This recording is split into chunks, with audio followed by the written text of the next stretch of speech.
While we were in Charleston, we thought it'd be fun to go see the Fort Sumter historic monument out there, and it's on an island, and it's the first place that it's where the Civil War started. So this is the center where you go get on the boat, and the boat that takes you out there. It's actually out to the right in this picture. It's a very small island in the center of that water you see way out there. So that's where we're headed. We get on this boat, and we're with a bunch of other people, and we go out there, and you can see that bridge in the back of this with the white parts of the bridge. That's where we came over to that center where we boarded the boat. When we got over to Fort Sumter, you could see the bricks on the side of it. They say these were made by slaves, and many of the children's fingerprints are still in the brickwork from where they held them while they were getting them ready to dry. When we got inside Fort Sumter, you could see that the ruins are still, it's really just a shell of what it used to be. And so we walked around here for probably about an hour, I'd say, and we took a look at all these different parts of it, where the cannons were, and where people, people used to gather out there, where they kept ammunition. And so these pictures you see here are just some of our walkthrough through this facility that was very big in the Civil War. What happened was the Union Army actually had taken it, and they held it for a while. And when General Anderson for the Army refused to turn it back over to the Confederate Army, to the Confederates, they fired on him, and so that started the Civil War. That was actually the first shot that began the Civil War, which was a shot made onto this fort.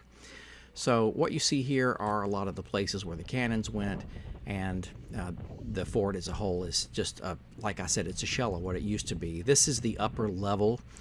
The walls on the outside that are over to the left here, these are only probably about 20 feet or so high on this side, maybe 30 in a lot of places, but they used to be 50 or more feet higher before all of the destruction happened in the war.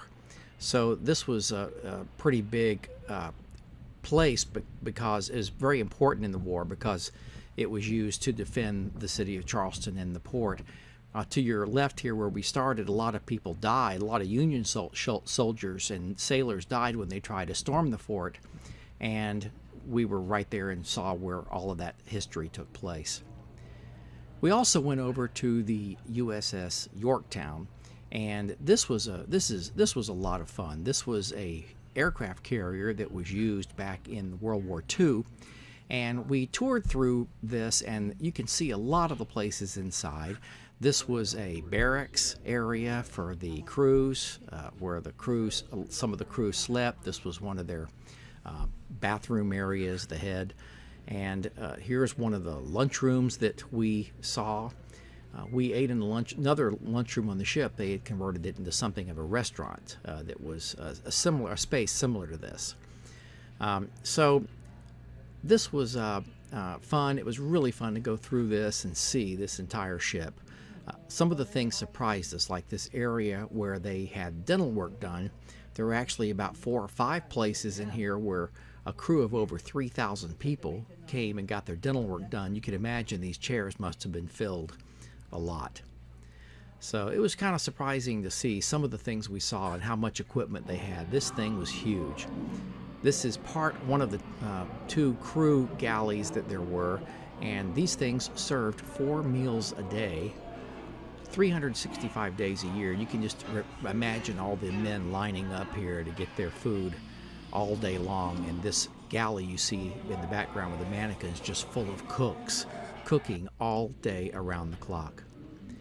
One of the things I did was go down into the engine room. Now this was a few levels lower than the crew levels that I just showed you. And so I walked down into this area, and it's amazing that this entire thing, this entire ship with everything you see here and much, much, much, much more, was built in only 16 months. That's just mind-boggling to me that they could build this thing in that short amount of time. The engine room, of course, is something that a lot of people haven't seen, and to look at it in the way we were able to see it here, and you can see the complex systems of valves and things that they needed to make this ship run. It required a lot of men to be able to do this, and you can imagine how hot it was down here and how noisy it was. And it's just amazing to me. We all, when we looked through the ship, we're just amazed every time we turn the corner at some of the things that we saw. So this was, like I say, the engine area in the engine room that is actually on the Yorktown. Well, here's the recipe for 10,000 chocolate chip cookies. You only need 112 pounds of chocolate chips, and we thought it was really interesting to see that recipe right outside of the bakery. They had a bakery, laundry, everything you'd have in a city, a post office, and everything. Now, I devoted some time in this video to show you the sick bays and where the medical spaces were because of the fact that Jamie and Jennifer are nurses, Kelly's a CNA, and I thought it was really might be interesting for them to see what the medical spaces looked like on an aircraft carrier, or at least one of the older aircraft carriers. So you can see these rooms they had here. These were exam rooms and laboratories. This is an operating room.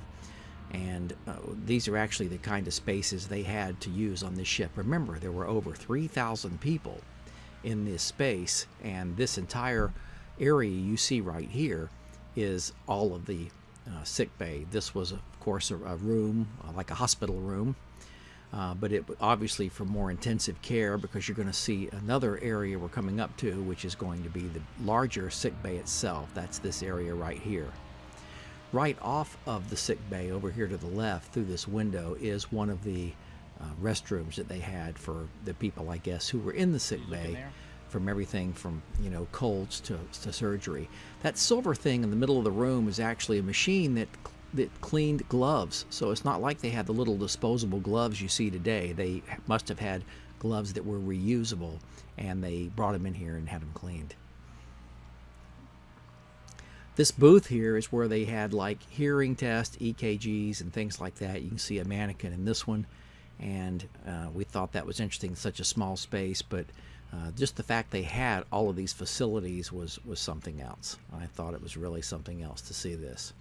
This particular room here was where a lot of the medical administrators apparently worked. I don't know where they kept a lot of the records, perhaps in these lockers. But I guess those thing in the middle there was for files, and that's just where they worked there. Now we're up to the bridge of the Yorktown, where they had an admiral. They have an admiral's quarters, and this is where the captain of the ship sat. This was his chair up on the bridge. This is the view from his chair looking out onto the aircraft carrier, and this is the flight deck. The flight deck, which they had a lot of Vietnam-era planes on when we saw it. This was a great tour, lots of fun. We had a really great time.